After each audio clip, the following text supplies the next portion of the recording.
ఒక వ్యక్తి యొక్క పాపపు ఆలోచన ఇద్దరు భార్య భర్తల మధ్యన దూరాన్ని చేసేసింది, భర్తని చంపించేసింది.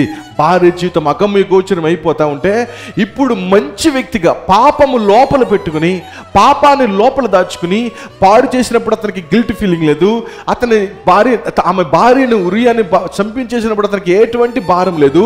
కాగా ప్రపంచమంతటికి కూడా పాపము చేశారనే విషయం తెలియకుండా చాలా మంచివాడిగా కనపరచడానికి ఈ బత్షెబాను నేను పెండ్లి చేసుకుంటున్నాను, ఆమెకు మంచి జీవితం నేను అనుగ్రహిస్తాను, ప్రసాదిస్తానని చెప్పి రాజుగారు ఎంత గొప్పవాడని చెప్పి అందరూ అనుకోవాలని చెప్పి అన్ని జరిగించేసిన తర్వాత ప్రజలందరికీ మంచివాడైపోయాడు, ప్రజలందరికీ గొప్పవాడైపోయాడు. మా రాజుగారు ఎంత గొప్పవాడండి, హృదయానుసారుడు, దేవుని హృదయానుసారుడు, అందరికీ మంచి చేస్తాడు. ఇదిగో సైన్యంలో ఉన్న ఒక వ్యక్తి చనిపోతే, ఆమె భార్య ఒంటరిదైపోతే, ఒక ఆమె గర్భవతిగా ఉంటే ఆ గర్భవతి అనే విషయం ఎవరికి తెలియకుండా ఆమెను నేనే స్వీకరిస్తాను అని చెప్పి మంచిగా ప్రొజెక్ట్ చేసిన తర్వాత అంత కామ్ అయిపోయిందిగా, మ్యాటర్ అంతా అయిపోయింది, ప్రాబ్లం సాల్వ్ అయిపోయింది.